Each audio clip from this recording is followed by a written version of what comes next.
So we'll listen to 5 presentations, very diverse presentations, but they are really anchored in the present. We have collaborative tools, technical systems, and international vision of climate change. And to start, I will call on stage the speakers. So we have Élodie BRICHE, coordinator of the ADEME and the creator and director of the fraîche ville for fresher towns.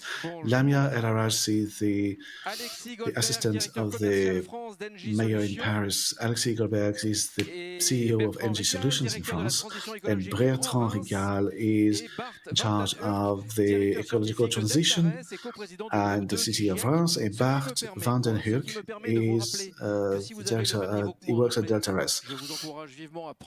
Just a short reminder that if your level of English is pretty much the same as mine, well, you can actually take the headsets. And we'd like to pay tribute to the interpreters, and they told me that you speak fast. I told them everyone has a job to do.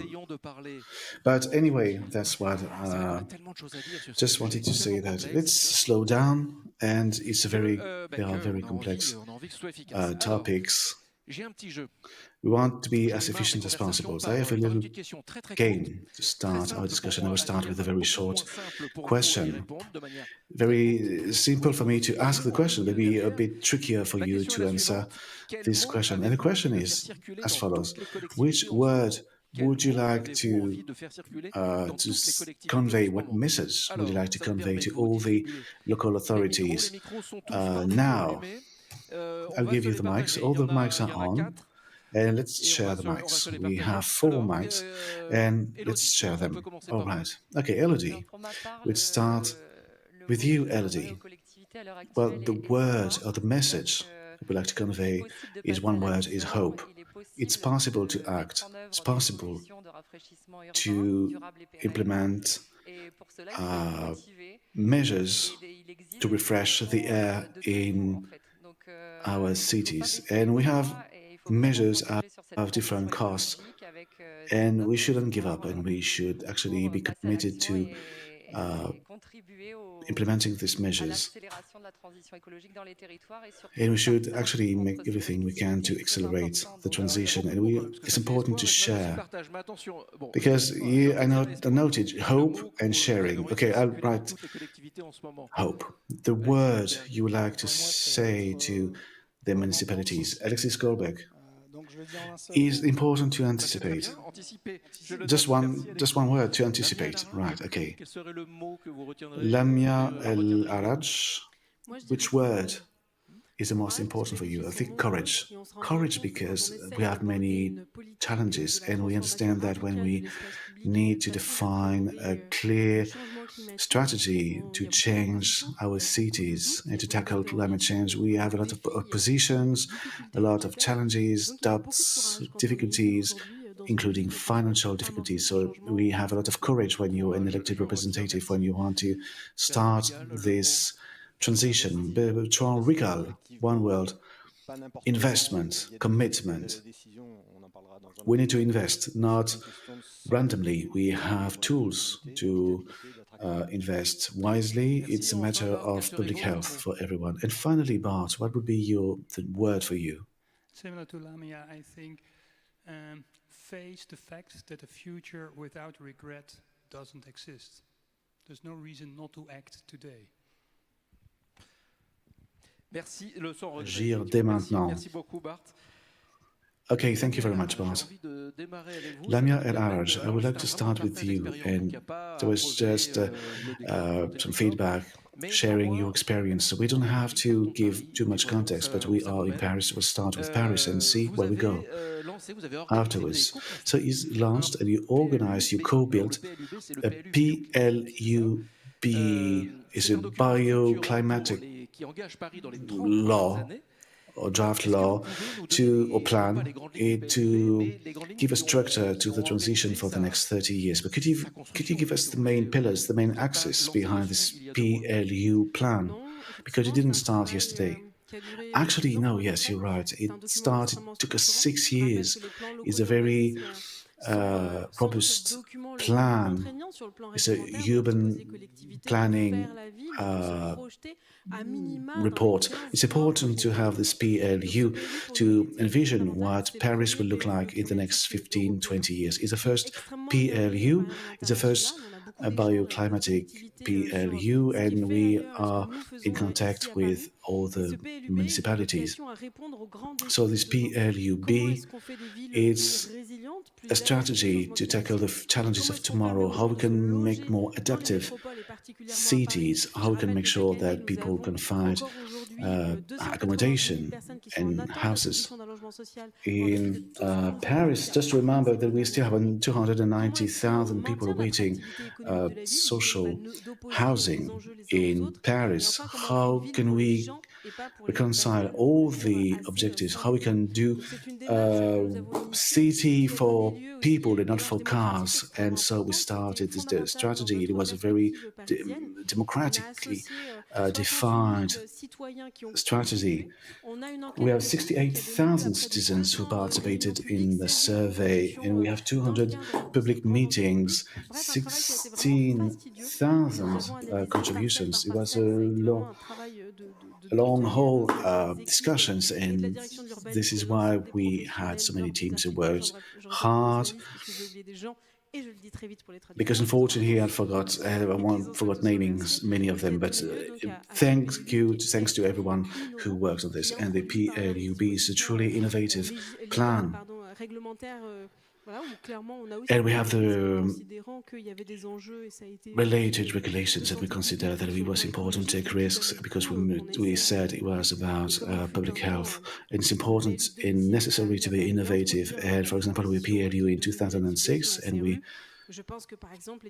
it was a pioneer before we signed the SRU law, and we consider that it was a huge impact. And I think that many local authorities are looking at what we're doing now.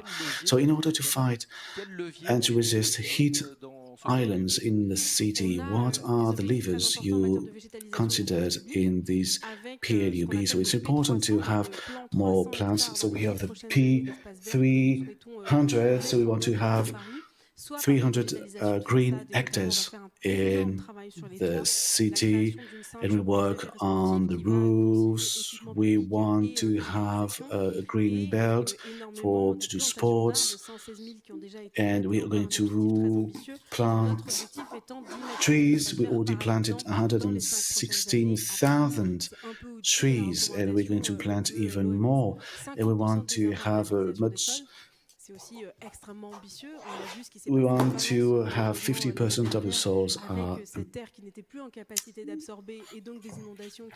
and so you saw that so many floods in many areas, and we want to make sure that we don't have floods because of the Seine River.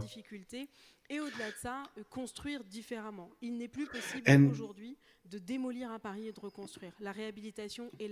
it's impossible to demolish and rebuild again, so we want to be reversible buildings.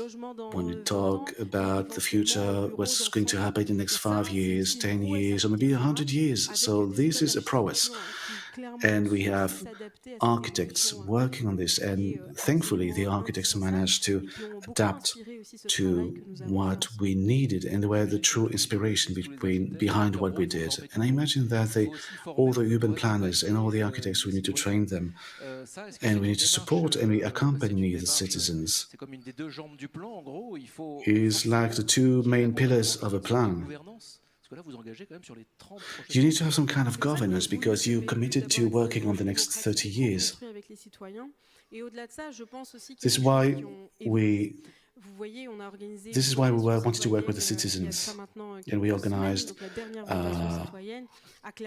a vote 2 weeks ago, and it was a true victory for what we call the garden streets. And it's important to say that we went beyond the political parties. We can actually let your child go and say that it's free, it's safe, they can bike, they can use the scooters, they can actually sit on the bench and have a drink. It's important to get these moments and these places. Less than 27% of Parisians have a car. It's absolutely crazy to see how many parking places. And I have a son, a 9-year-old son, and they saw pictures of the Seine River with so many cars. And you say, it's crazy, well, so many cars. But now it's no longer the case. Now you can swim in the Seine River. And I think they can't imagine how it was in the past. Thank you, Lamia and AARAJE. And it's just a first round of presentation. It's important to note that starting on the 5th of July, you can swim in the Seine River. As on the 5th of July, we can all meet together and swim in the Seine, just in front of the city hall, and you won't be eaten by sharks or any kind of dangerous fish. Okay, just you see, Mr. Bertrand,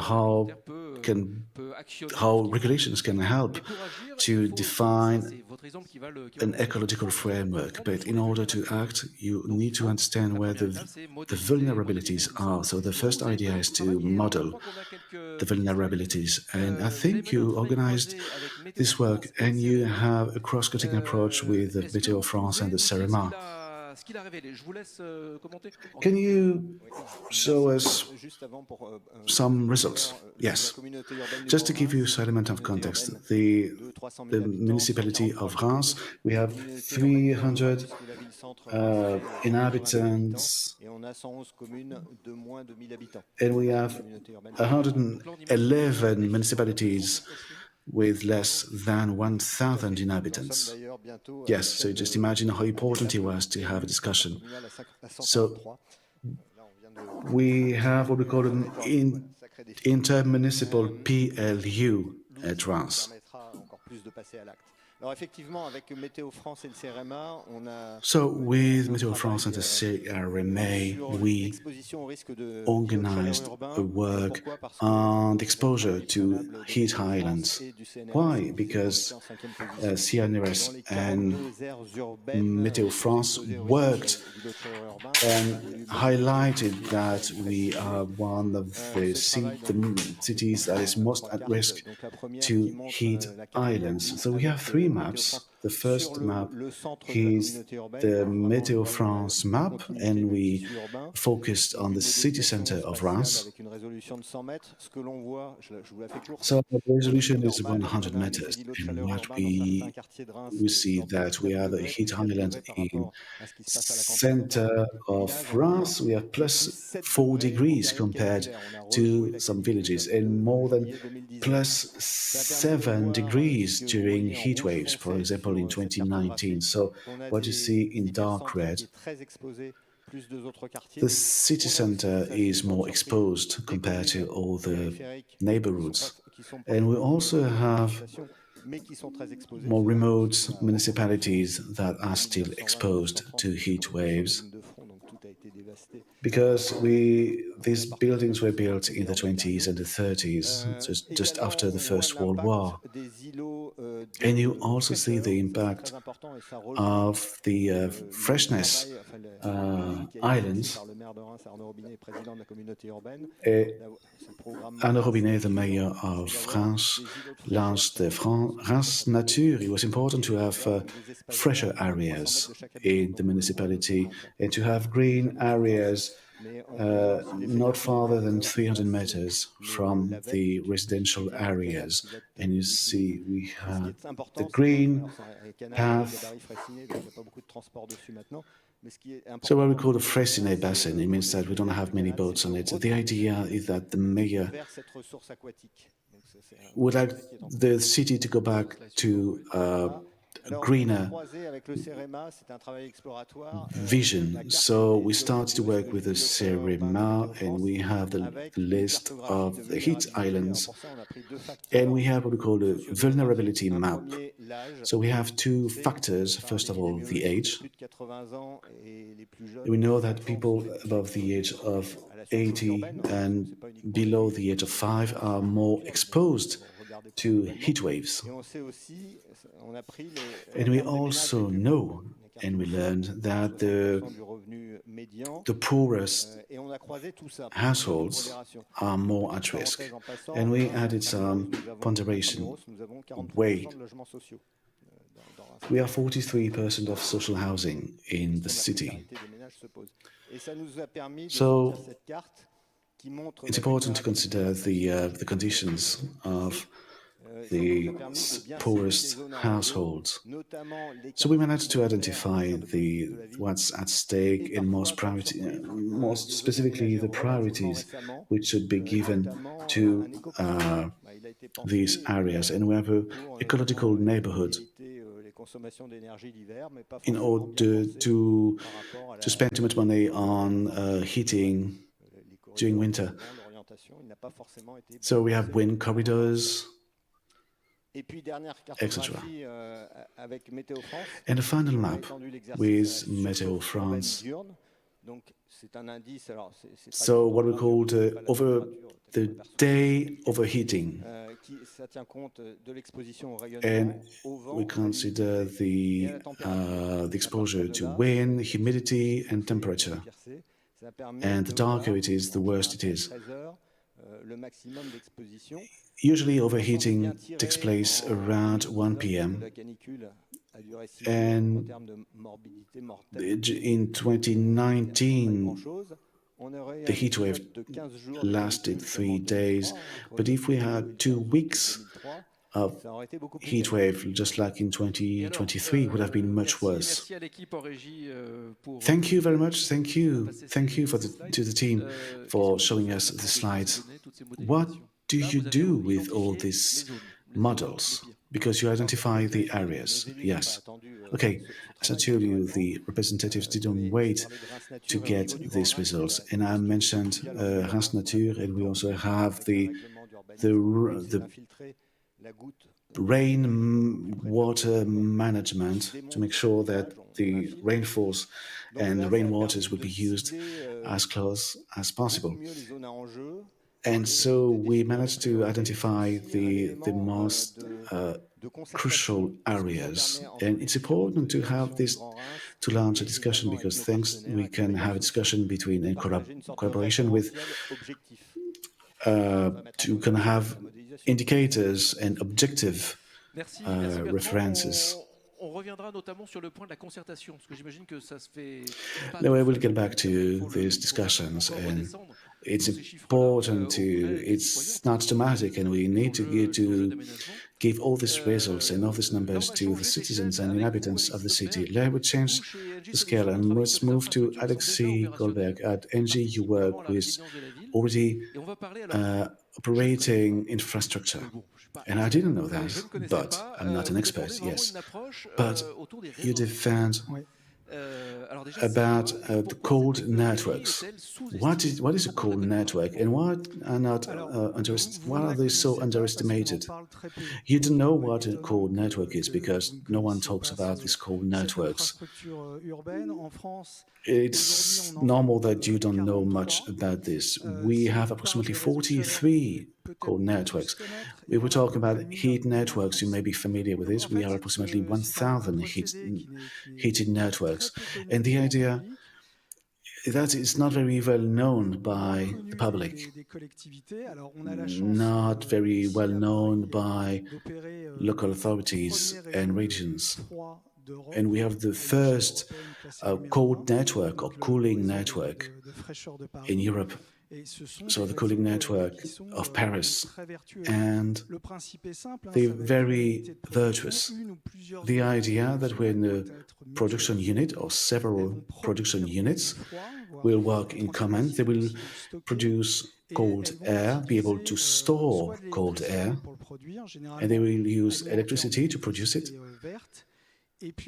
mostly green electricity, but also use local resources. If you look through the window, you can see the Seine River next to the City Hall, and we'll use the low temperature of the Seine to bring power to these production units. So what are the results of this cooling network?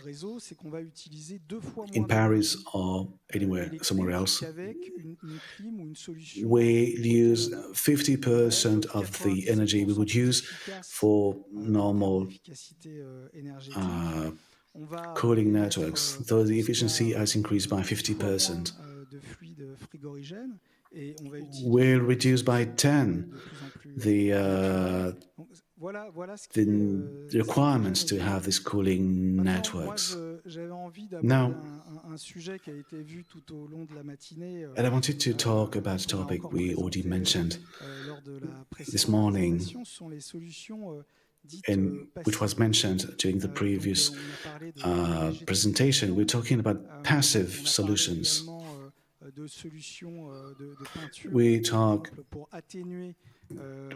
about painting the roofs white to reduce the temperature, but there are limits to these solutions. You know that we paint a roof white, we can reduce it by up to 7 degrees.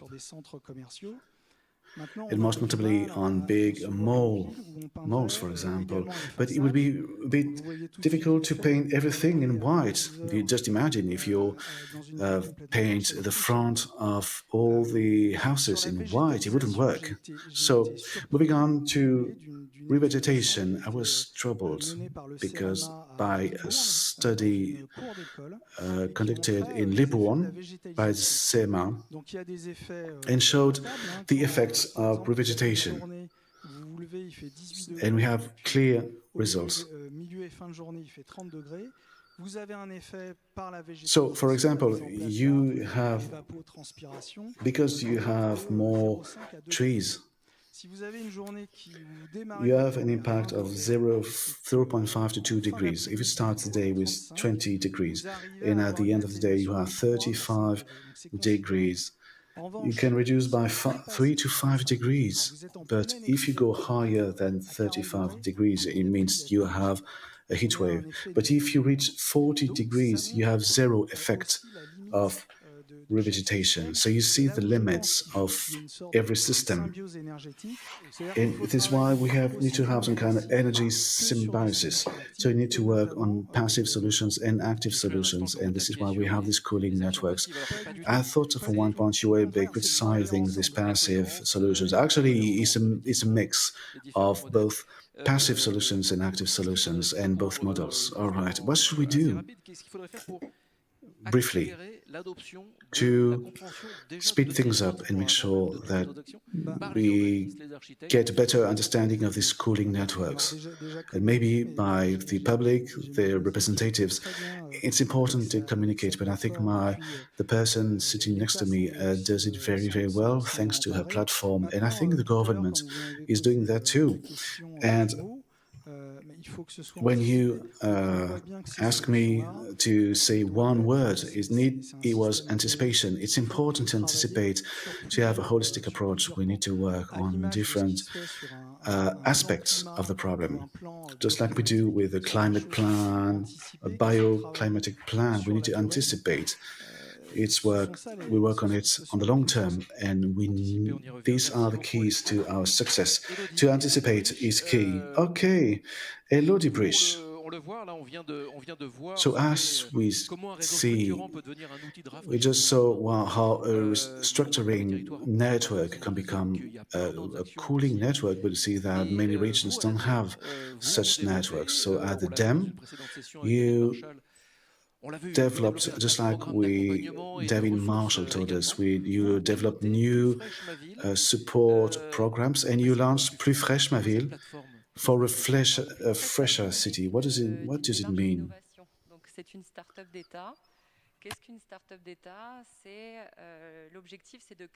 The objective is to create a public digital service to help to make decisions, and it will support collectivities and local authorities to find right solutions to refresh places. So a public agent, for example me, I am a coordinator in research and development in urban planning and sustainable urban planning, and we are detached for some time to direct and lead a digital team, so with different people, so developers, designers, and the objective is to co-construct this digital tool of decision-making with our targets. So before doing that, we have interviewed over 600 local authorities, and we have worked on their issues. We have really tried to understand their issues. The first one is I lack funding, and the other one was I don't have enough time, or there is too much information and I don't know which one to choose from, and there is a turnover in local authorities, so I need to be trained because I don't know the topic. And with this program, Plus fraîche ma ville, so fresher my city, we have decided to bring this support system so that information is centralized to help to make decisions.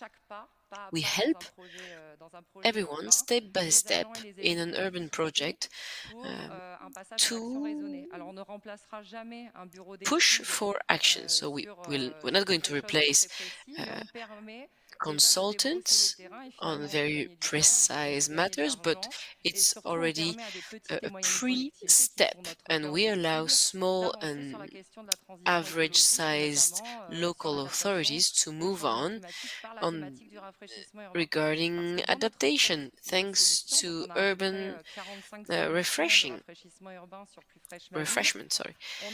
So we have solutions that will contribute to mitigate climate change, but it will have an impact on other risks, such as floods.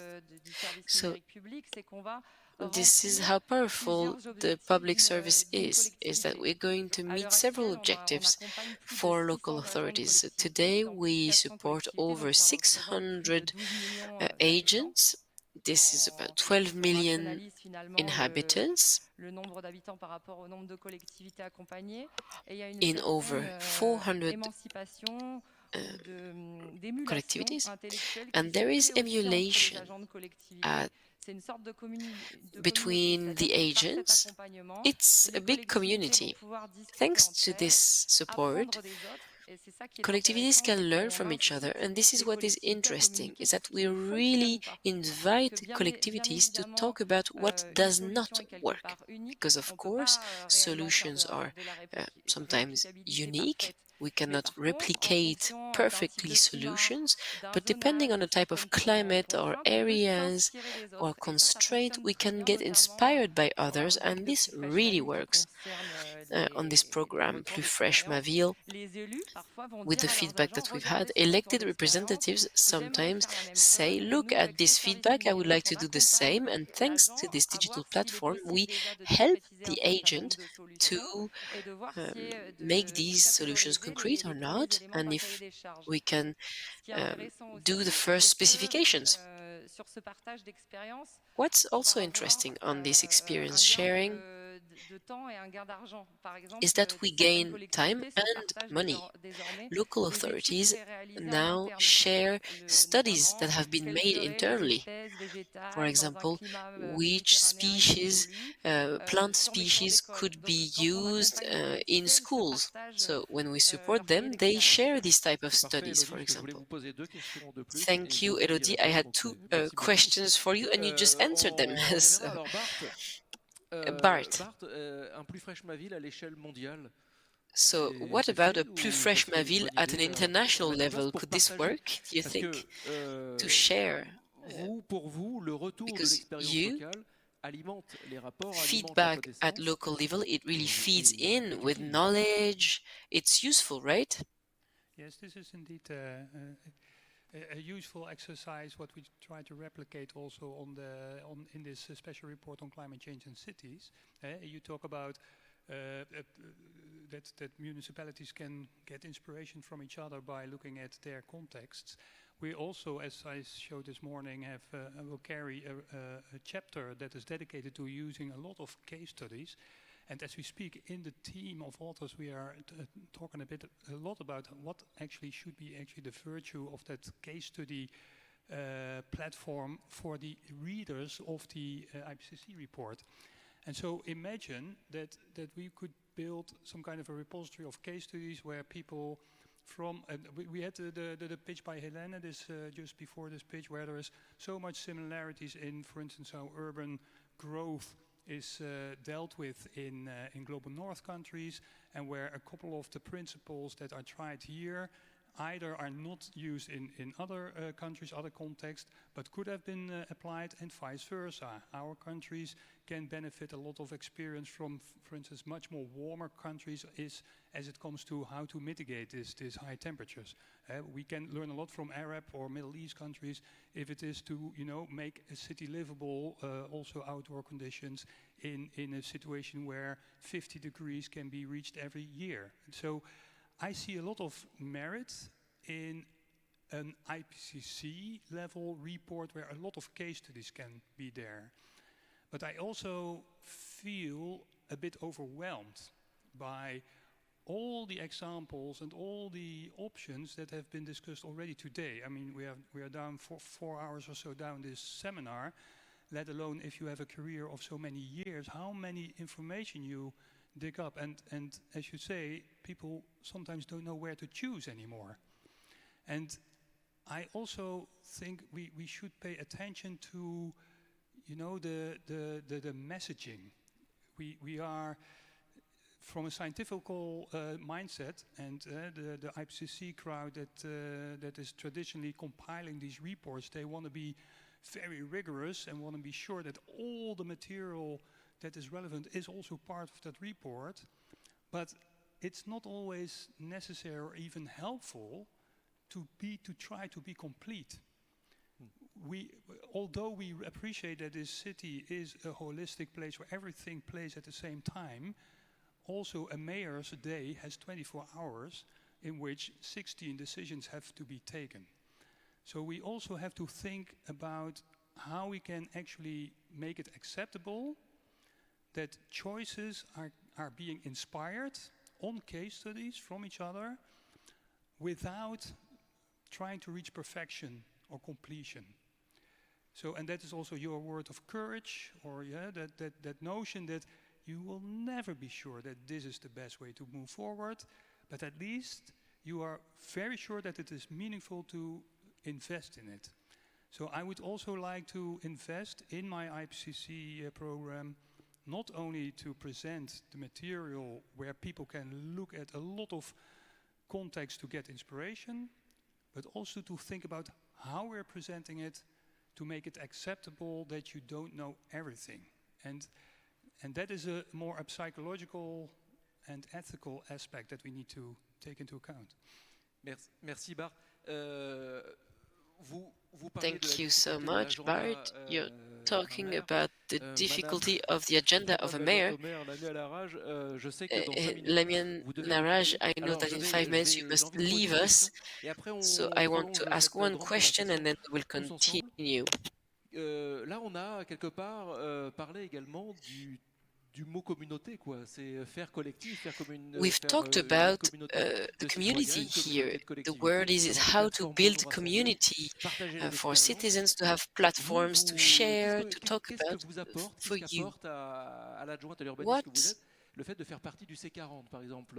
Does it bring to you to be part of the C40 network? We have seen an example earlier from Hélène. What does it bring to you? First of all, I was talking about courage. I've described the pedestrian quays of the Seine, but I wanted to remind you all that we were in courts a few years ago because of citizens and collectives who said it was against the future we had so many petitions against the fact that we wanted to make these quays pedestrian. And now it's the opposite. So this question of courage is extremely important. It's based on a political vision, on a vision, an ambition, and solidarity with local authorities that are part of C40, helping us to say that we are heading in the right directions. And our responsibility is historical. If you and I do not do anything, our children and grandchildren won't be able to live in cities. It's not only having a desirable city, it's about surviving for our species.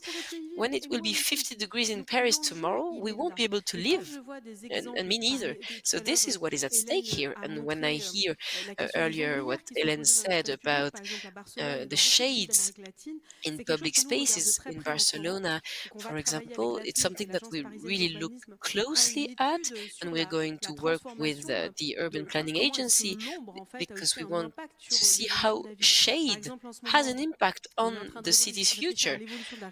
We are thinking of the Rivoli Street, which is now a cycling pathway, but this was only transitional. But Madeleine Mass from the Soil Agency has worked on it, and she has made some proposals, and she drew something with shades.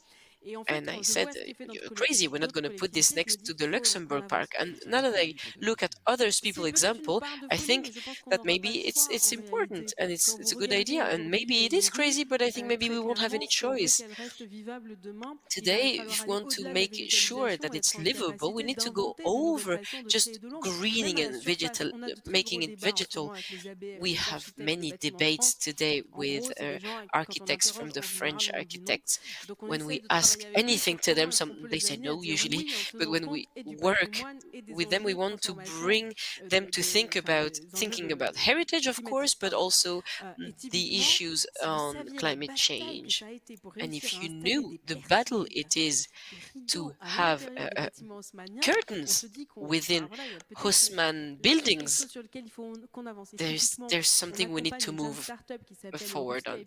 We support Roofscapes, a young startup working on making roofs greener, and in an event we work with them on a project in the 10th arrondissement of Paris, and it's putting a green roof on a Haussmann building. And I look forward to the exchanges that it will lead to. We are going to green these roofs in Paris. It's going to happen. We're going to have shaded areas in front of Haussmann facades and buildings. Otherwise, we won't be able to live in it. So it's not just about heritage and architecture and legacy. We are lucky enough to be in this extremely beautiful heritage city, but if no one is there to enjoy it anymore, it's useless. So we need to be able to do that so that it's livable tomorrow and not just only desirable. And I'm sorry, but I need to leave. And yes, thank you very much. Je sais que Bertrand Rigal, vous vouliez rebondir sur cet aspect des choses. Rebondir sur les propos de Bart. I want to talk about what was said and the IPCC's work. It's all science, so it cannot be contested. It can be controversial sometimes, but there are convergence on many realities. And what I see is, in the light of a low emissions area in Reims, you can explain to people that by lowering some emissions, that you will avoid 40,000 deaths per year. It is not enough. We need to introduce and reintroduce psychology, anthropology in the exchange that we have with citizens. Science can say something, but the message will not go through. Thank you, Bertrand Rigal. We will take one question from the room. Here in the party room of the City Hall of Paris, I have Lilou, who is 16 years old, and she's been following since this morning. Je me permettais. Depuis Lilou, alors on passera à la question, à une question, oui. Lilou says, since this morning we've been talking about urban island and refreshment island, but do we know species to plant to resist against climate change? If we plant a tree now, we need to know that this species will be able to live in 50 years. Do we have this information? So as it was said by David Marshall, there is a tool by the CEREMA dealing with this. It's called Sesame.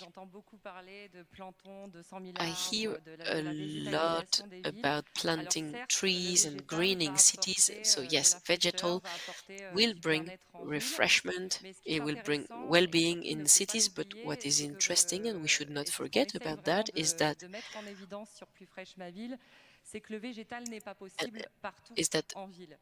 planting is not possible everywhere in cities. Sometimes it's because the underground is overexploited. Sometimes they are constrained by architects. So we want to combine the different types of solutions. There are different solutions. So the green ones linked to planting and vegetal, the blue ones linked to water, the soft ones, which is to change behaviors of users within territories, and the gray solutions that are on material and coverings. So to plant is interesting. If we reach 100,000 trees, it's important to see after 2 to 3 heat waves how much is left. So the first years we need to take care of trees, of young trees. We need to also deal with water and to make sure that these trees that we're planting will be there in 50 years' time. So this all goes back to anticipation that we were talking about in the beginning. So it's very important to combine the different types of solutions. Vegetal planting is not always possible, so the green facade is not always possible everywhere. Thank you. So Alexis Goldberg. So maybe Jourdain will be in touch with you.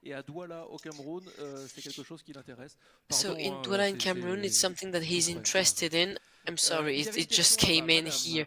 So there was a question in the audience. Hello. So I'm a hydrogeologist, and my question is for Bart van der HURK, representing Deltares, and on communication and training of individuals. From what I've read, Delta Plan is a really good example of subsidiarity in population. So Delta Plan, can you tell us about Delta Plan, which is a very good example that is very efficient? I'm afraid I need a bit more context. There's quite a few Delta plans, so I'm sorry that. Or do you mean the national Delta program? Yes. Okay. And the way you are communicating on internet about the experiences you made, and the way you say it is some small things. We don't try to d'atteindre des sommets, mais que on fait des petites choses higher grounds. So sometimes we do little things, but it's very efficient. I think that's what she means. Yeah, there's a lot of examples where small interventions can make big effects. I need to think of good examples of this.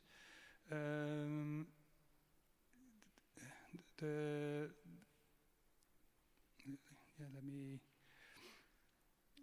Ou ils peuvent venir un petit peu plus tard. Yeah, let me think about it. Let me come back to it in a minute. Yeah, that's maybe good. Yeah. On va prendre une autre question au deuxième rang. Il y a 2 mains qui se lèvent et on peut prendre les 2 questions coup sur coup. We can take the 2 questions. Bonjour, Madame, Messieurs. Je m'appelle Maria Belova. Ladies and gentlemen, my name is Nadia.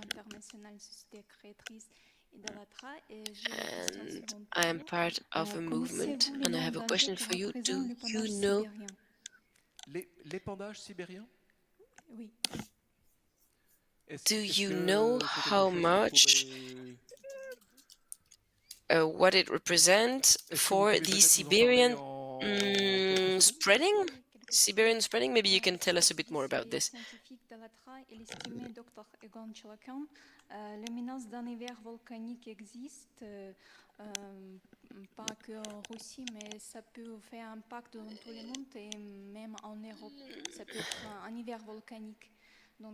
So there could be volcanic winters in Europe, and there is a proposition for degassing, but maybe it's a bit far away from our expertise here, so maybe we won't be able to answer now, but I think there are experts in the room who will be able to answer to your questions. But now we will ask the lady next to you. Thank you very much for all the presentations. Merci beaucoup. I'm an architect. My background is architecture, and I'm curious how advanced digital simulations are being employed at this moment, like digital twins, and how this could be used more to project and maybe to understand what will be the effectiveness of the solutions that are being employed, and maybe to even make easier the collaboration across compartments. Thank you. Merci beaucoup. Peut-être vous voulez, parce que vous pouvez sans doute y répondre, je pense aussi un petit peu. I think you can answer this question on modeling and the impact behind it. So with the CEREMA and Météo France, on modeling, we use digital resources. Météo France has extremely performing models, such as the CLOE models. We work as well on with Ethnograntesque, Association for the checking the quality of air, and they also use the supercalculator of the Reims University, and we have crossed vulnerability data that I've shown earlier with a strategic map of the air quality on 3 different polluting elements, so dioxide of azote and 2 other ones, and this allows to see the more exposed areas to polluants and the intensity as well, and to the phenomenon of urban heat islands. Many areas get created during heat waves, but we were talking about gray areas here. So to reduce emissions linked to transportation, this is something that we can do in our public policies. And Élodie, maybe one last word here. So I think it was about digital twin. I think the objective is to look at this, so to use indeed digital twins is something that is very important in climate modeling, but I think something that is very pragmatic when we target agents and elected representatives is to look at climate analog. So some were presented this morning to look at the type of climate of Marseille in 2100 and to try to get inspired in cities that have similarities, so amount of inhabitants, if it's close to the sea or not. So of course it's quite vernacular, but it's interesting to look for these solutions that are ancestral, and this can apply in the future. It's what happens with these shaders in Spain. It's very well developed in Spain, and I think there are lessons to learn for French cities on this type of equipment. Bart, maybe you have an answer as well, and I want to talk about Delta Plan as well. Maybe I can try to combine the two, and if the Delta Plan answer isn't exactly what you mean, then please come back to me in the break. But I think that Deltares indeed has a lot of experience both with digital twin and detailed modeling, but also with using this kind of technology to go out to municipalities, to citizen organizations, to actually make online or on-site, on the spot, you know, visualizations of the impacts of different adaptation scenarios, for instance. And there's just a small example. There is a coastal city. In this case, it was a coastal city in the US, but it is applicable everywhere, where, you know, there is a lot of floods going on in high level of high water conditions, and even with tropical cyclones in that area, etc. And so, together with lots of people in the environment, in the surroundings, many options are there to actually protect the city. We can build walls, and we can protect, secure certain areas of the town. We can elevate parts of the town, etc., etc. And like, I guess, the survey that was presented by Lamia, that by bringing in a lot of ideas, sometimes that very small idea that makes a very big difference comes up in that co-creation process. And in this case, it was also very relevant to make an understanding of what actually is very important in that community. And looking at, for instance, vulnerability patterns, if we would look at that city and look at the urban flood chances, and we would actually just calculate the annual damage that would occur in case of a flood, then of course the areas that have the highest asset values, the rich areas, so to say, they stand out because they have, you know, lots of value that can be damaged if that flood is there. But, and that was one of the interventions of the group that was surrounding the table, how long should I work until this damage is actually repaired? So then you normalize that damage by the annual income, and then it actually comes out that the poor areas in the city are the most vulnerable because they have to work much longer to repair the flood damage.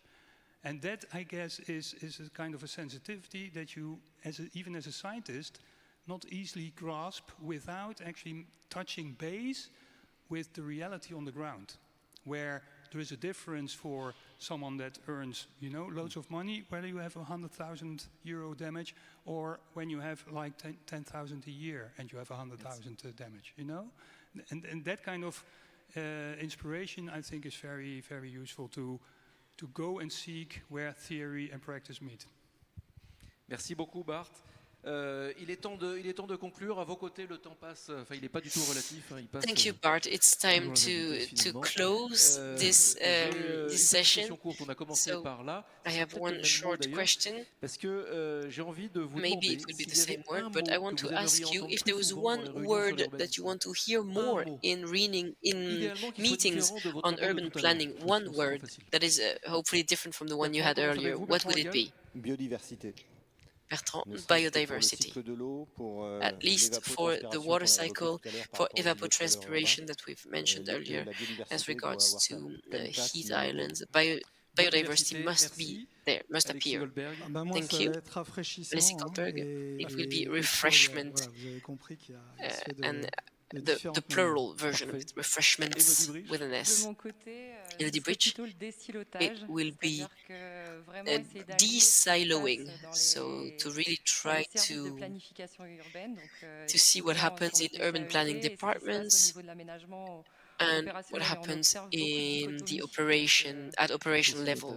And we see a lot of dichotomy. Thank you, Élodie BRICHE and Bart. The word would be imagination. Imagination. Merci beaucoup, merci à vous d'avoir joué le jeu. Thank you so much for answering. This roundtable shows that sharing experience is not just about circulating best practices. There is no breaks. We will move on. We see that it's learning from solutions and the context when it started. Nous allons passer